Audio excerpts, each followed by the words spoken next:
Much and thanks for coming. So I'll take literally the topic and just dwell on one or 2 points in the topic. The topic is increasing the gross enrollment ratio and its implications. So actually, even though the topic is there, if you see the direct consequence of this increasing in GER is a fairly straightforward answer. So you want to increase the GER from 13% to whatever, 18 to 30. What do you need? You need far more higher education seats in the country. I mean, it's right. It's almost just stating the same thing in a different manner. All right, but then the question comes: what does it mean to grow the number of higher education opportunities available in the country to whatever level you want? And that's where 2-3 points I just want to make. First, higher education happens in our country and by and large world over in broadly 2 classes of institutions. One is those institutions which we can call research-led, and the other is those that are teaching-led. And research-led institutions are these broad universities where the focus is very strongly on research, though teaching is also equally important. On the other hand, the teaching-led institutes are those where primarily teaching is the objective, that is dissemination of knowledge, and creation research is not that much of an objective. So if you see in US, they have the research universities, then they have the 4-year colleges and others. If you look at our system, we have some research-led universities, institutes, and then we have this huge, huge system of colleges, which is almost exclusively teaching-led. Now, in our setup, unfortunately, the growth in the recent past has been almost exclusively in the teaching-led institutions. The relationship between the two has not been understood, and we really cry now, where is the faculty, as he pointed out. And that's because the faculty is produced by the research-led institutes.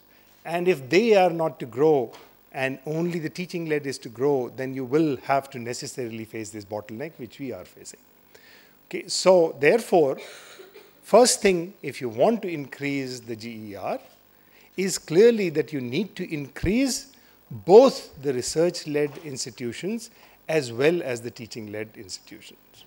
Okay? And now we see some movement. There is, of course, 7-8 new IITs created.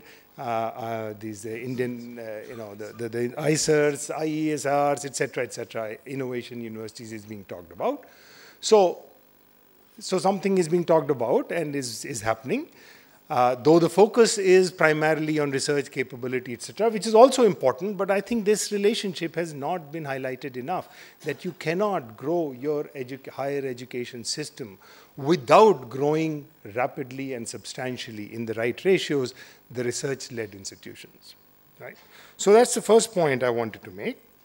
And then, so assuming this is accepted and this is proper sort of systems and policies are made, put in place to do it, then what is needed? And it will boil down, all of this will boil down to, in terms of growth, will boil down to 2 clear factors. One is that it will require a huge, huge investment to grow the kind of GER growth that we're talking about.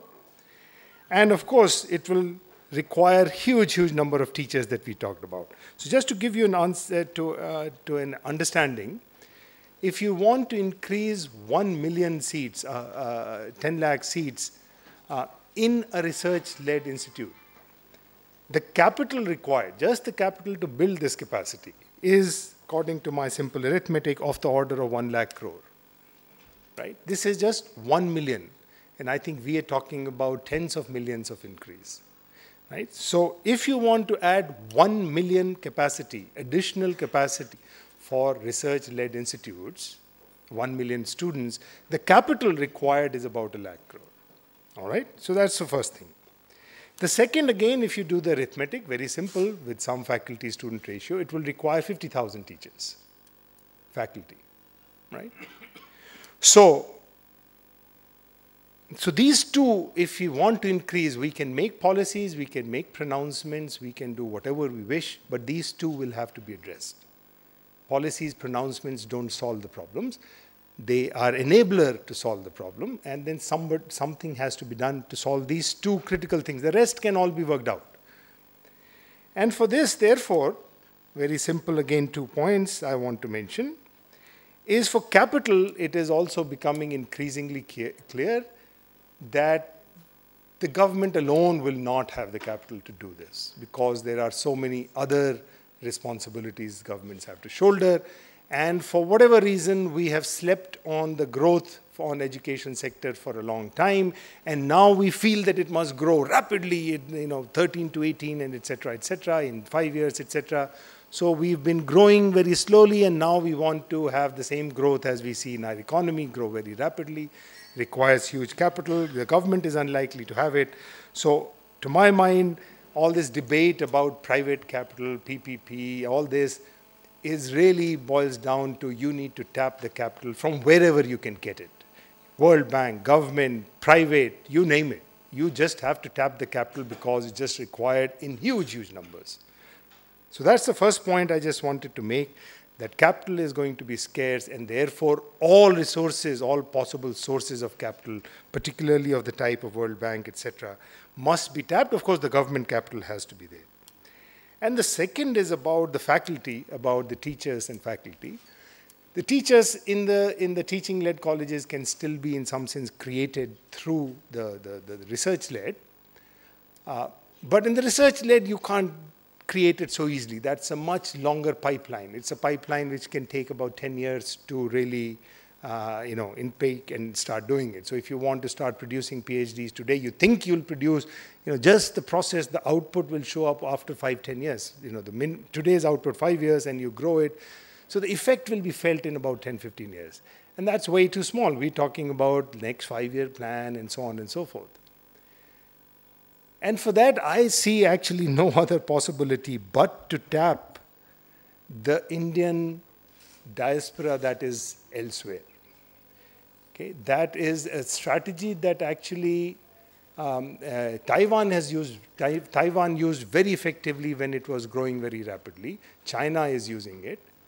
That it treats the people who left the country, the brain drain, the people who left the country, they have been able to facilitate and create the reverse brain drain. We talk about it, we feel very gloated when some of these people come back, but I don't think there is an active effort, active push to enable that to happen. Because there's a large set of people outside of India who are talented, qualified, etc. to do it. Just to give you a number, in my area of computer science, in computer science, 10 times PhDs every year are produced in US than in India of Indians only.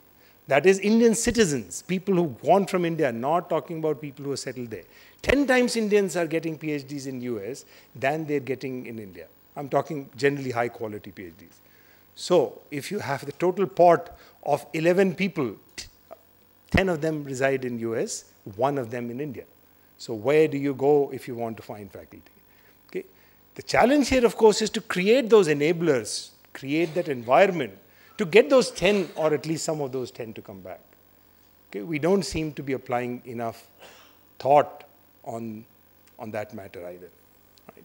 So my take on just increasing the GER is that we need to appreciate that there are 2 types of institutions, and we cannot just increase one type, which in the short run looks like there is so many college opportunities. Now we gloat about, oh, in such and such state, there are X million, X lakh engineering seats, and half of them are vacant.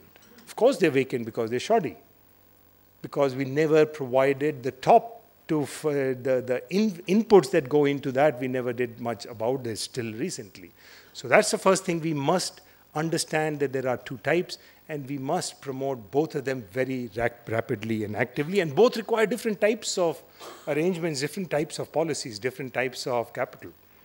And the second is, if we do it, if we want to do it, then we need to tap capital from any and every source that we can get, and we need to somehow tap the Indian people who are across the world to create in the transition a state to move from low to high, And then, of course, you can be self-supporting. So that's my little point. Thank you very much.